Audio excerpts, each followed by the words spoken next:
Senior citizens عام طور پر سمجھتے ہیں کہ وہ بالکل پرفیکٹ انسان ہیں، ان کے پاس کئی سالوں کیا کئی دہائیوں پر مشتمل ایکسپیرینس ہے، اور وہ جو بات کہتے ہیں وہ اتھینٹک ہوتی ہے اور اس میں کوئی غلطی کی گنجائش نہیں ہوتی ہے، اور وہ جو بات کہتے ہیں اور اس پر اکثر اوقات اڑ بھی جاتے ہیں کہ بس جو میں کہہ رہا ہوں یہی ٹھیک ہے اور کچھ نہیں ٹھیک ہے۔ کسی ایک بات پر اڑ جانا ایک انتہائی تکلیف دہ اور برا رویہ ہے، کیونکہ اس تیزی سے بدلتے ہوئے زمانے میں جو ہماری پچھلی صدی کی یا پچھلے سالوں کی 10-20 سال کیا 5-7 سال پرانی جو ایکسپیرینسز ہیں وہ بھی آج نئے آئی ٹی کے دور میں چینج ہو چکے ہیں۔ ہمارا جو پرسیپشن سینئر سٹیزنز کا آج سے 10-20 سال پہلے کا ہے وہ اب چینج ہو چکا ہے۔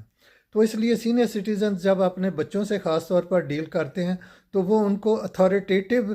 مائنڈ سیٹ کے ساتھ انسٹرکشنز دیتے ہیں کہ بس یہ کرو اور یہ نہ کرو۔ تو یہ بات ان کے اپنے تجربے اور ایکسپیرینس کی حد تک تو ٹھیک ہو سکتی ہے، لیکن گراؤنڈ ریالٹیز اب چینج ہو چکی ہیں۔ اب لوگوں کا رویہ چینج ہو گیا ہے، لوگوں کی جو ٹالرنس پاور ہے وہ بھی چینج ہو گئی ہے، اور لوگوں کا سوچنے سمجھنے کا انداز اور کھانے پینے کا انداز بھی چینج ہو چکا ہے۔ اس لیے بینگ سٹیزن ہمیں صرف مشورہ دینا چاہیے کہ میرا خیال ہے کہ آپ ایسے کر لیں، تاکہ اگر دوسرا بندہ ایسے نہ کرے تو ہمیں پھر دکھ نہ ہو۔ کیونکہ سینئر سٹیزن جب اتھارٹیٹیو مائنڈ سیٹ کے ساتھ کوئی حکم دے دیتے ہیں اور پھر اولاد اس کی نافرمانی کرتی ہے، بات نہیں مانتی ہے، تو پھر یہ بزرگ حضرات ان کو گالیاں دیتے ہیں، برا بھلا کہتے ہیں، اور پھر یہ یہی سوچتے رہتے ہیں کہ اس نے جو کیا اس کا برا ہی نتیجہ نکلے گا، تاکہ کل کو میں یہ کہہ سکوں میں تو دن پہلے کیا سی انج نہ کر انج کر۔ تو اس قسم کے مائنڈ سیٹ کے ساتھ جو سینئر سٹیزنز ہیں یہ اپنی زندگی کو بھی انہوں نے عذاب بنایا ہوتا ہے، اور دوسروں کی اپنے خاص طور پر اپنے فیملی ممبرس کی زندگی کو بھی انہوں نے پریشان کیا ہوا ہوتا ہے۔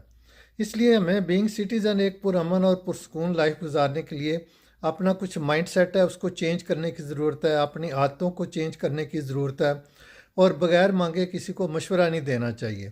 جب کوئی مشورہ لینے آئے تو اس کو بھی بس اس طرح مشورہ دیں کہ میرا خیال یہ ہے یا میرے ایکسپیرینس کی بنیاد پر یہ بات ہے، باقی گراؤنڈ ریالٹیز کے مطابق آپ خود چیک کر لیں،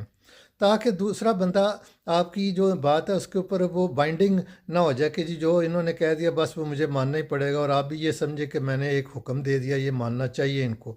اس لیے تھوڑی سی لچک اپنے اندر پیدا کریں،